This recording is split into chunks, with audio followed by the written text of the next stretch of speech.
Hi, how I start my own business part 2.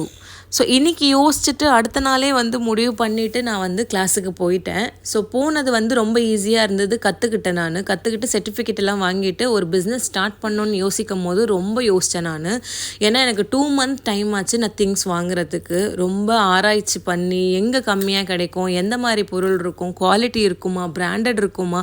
ஏன்னா என்னோடய மைண்டில் ஒரே விஷயம் இருந்தது, நான் எல்லாமே பிராண்டாக போகணும், நேம் இருக்கணும், அதுக்கு ப்ரொஃபஷ்னலாக இருக்கணும். பட் என்கிட்ட எல்லா பேசிக் திங்ஸும் இருக்கணும். யாருமே இல்லைன்ற மாதிரி எதுவுமே சொல்லிடக்கூடாது. பட் எல்லாமே இருக்கணும். கம்மி குவான்டிட்டியில் இருந்தாலும் ஓகே, ஏன்னா பிக்னஸ்க்கு அதுதான் வேணும் அப்படின்றத யோசிச்சுட்டு நான் ஹோல்சேல் ஷாப்பை தேடினேன். வெண்டர்கிட்ட எல்லாத்தையும் விசாரித்து ப்ராப்பராக ஹோல்சேலில் எடுத்தால் கம்மியாக இருக்குமா, இல்லை ரீட்டெயிலில் எடுத்தால் கம்மியாக இருக்குமா, எல்லாத்தையும் நான் சர்ச் பண்ணிட்டதுக்கு அப்புறமா தான் திங்ஸே வாங்க ஸ்டார்ட் பண்ணேன்.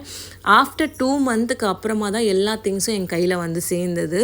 அதை ஓப்பன் பண்ணி பார்க்கும் போதே ஒரு சாட்டிஸ்ஃபேக்ஷன் இருக்குது. என்ன மாதிரி யார் யார் ஸ்ட்ரகிள் பண்ணுறீங்களோ, என்ன திங்ஸ் வாங்கணும், எந்த மாதிரி வாங்கணும், குவாலிட்டி இருக்குமா இருக்காதா, பிராண்டட் இருக்குமா இருக்காதான்னு சொல்லிட்டு எனக்கு டிஎம் பண்ணுங்கள். நான் உங்களுக்கு எல்லா டீட்டெயில்ஸும் விவரமாக சொல்கிறேன். இதே மாதிரி தொடர்ந்து என்னோடய வீடியோஸை பார்க்குறதுக்கு மறக்காமல் என்னை ஃபாலோ பண்ணிக்கோங்க. நெக்ஸ்ட் வீடியோவில் பார்க்கலாம். பாய்.